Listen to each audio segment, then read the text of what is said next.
എന്റെ ഇപ്പോ 2000 രൂപ എടുക്കാനില്ല. പിന്നെ എന്താ ഉണ്ട്?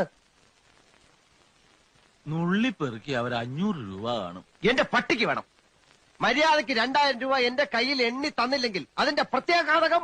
പ്രത്യാഘാതം മേഘം എന്നുള്ളതിന്റെ ഇയാൾ എന്നെ പഠിപ്പിക്കൊന്നും വേണ്ട. പ്രത്യാഘാതം അത് ഭയങ്കരമായിരിക്കും. എന്തും നേരിടാൻ തയ്യാറായിട്ട് തന്നെയായി നാടകത്തിൽ ഇറങ്ങിത്തിരിച്ചിരിക്കുന്നത്.